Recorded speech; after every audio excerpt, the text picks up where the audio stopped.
Hello friends and welcome to your virtual art class.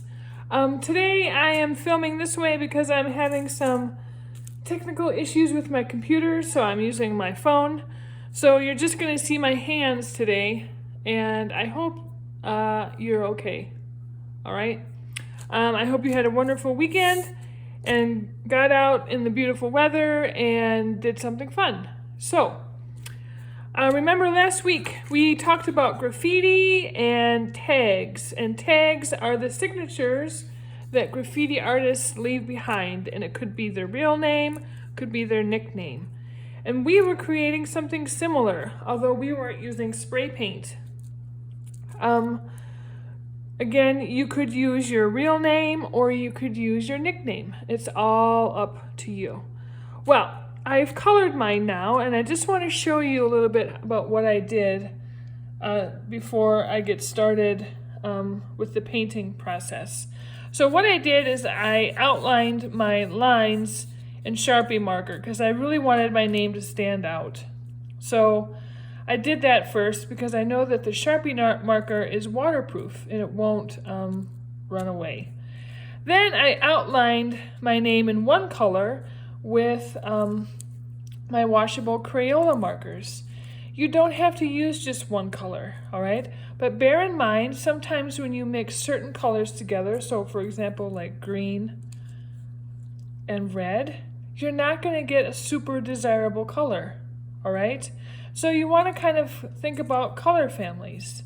So if I were going to change colors on my letters and I really wanted to use green, so maybe I use green, I use blue, I used yellow, and then maybe I would repeat that, green, blue, and yellow, because those three colors are from or in the same color family.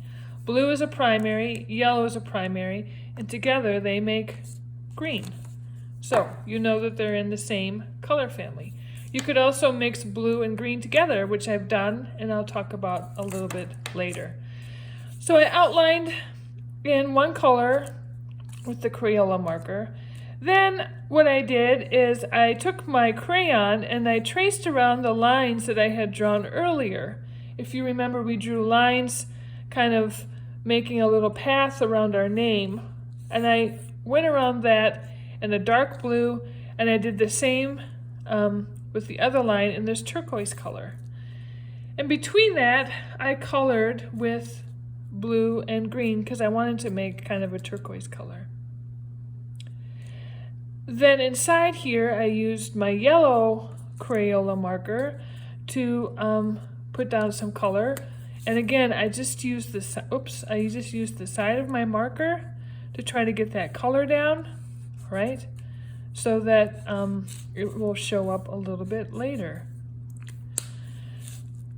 I also took this kind of raspberry color because I like the way it looked with the green, this raspberry crayon, and I went around my name again just to give it a little bit more pizzazz, because in a minute when I go over it with the watercolor, we know what's going to happen.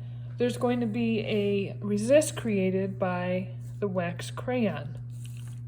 All right, so this is just the way that I colored my name. Do you have to do it this way? No. Do I recommend it? It's up to you. This is your name in your artwork, all right? Notice too, I have cut it out. And I've cut it out so that you can either glue it or tape it on a colored piece of paper that I included in your art pack. And look at how awesome that looks, all right? So it's kind of like a little frame that you can use.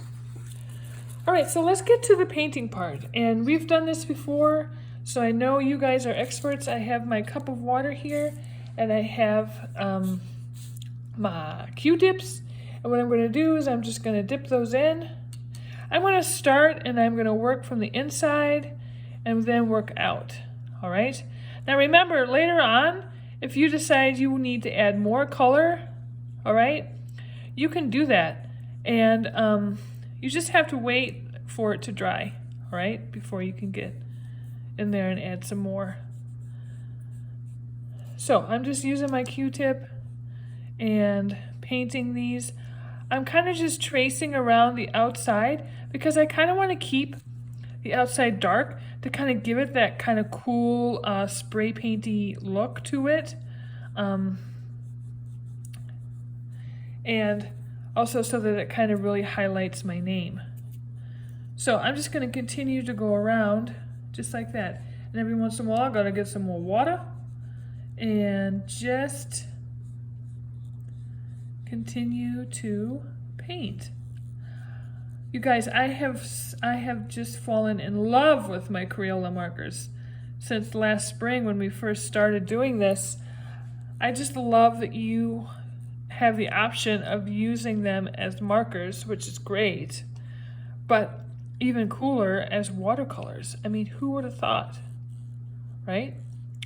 So you can see how that Sharpie marker just doesn't, it's not bothered. It's like, whatever, you can put as much water on me as you want. I don't care.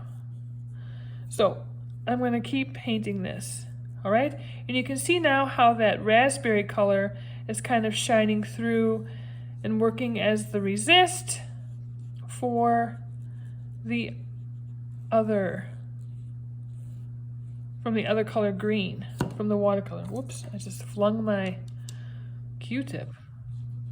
All right, so I'm not going to paint this my whole name right now because it's going to be really boring for you to watch.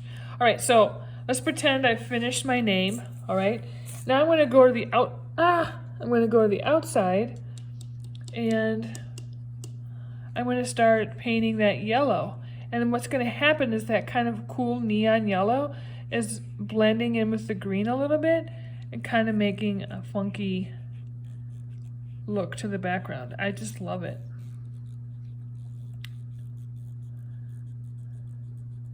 And if you haven't quite chosen the colors that you want to choose, that's okay, friends.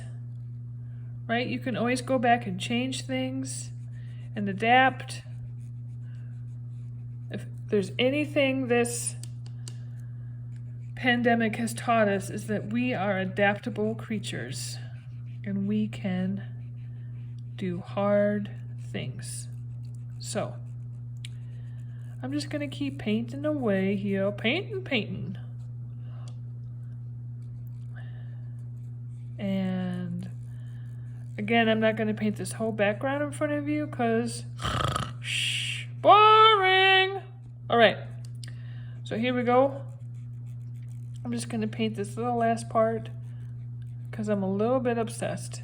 All right.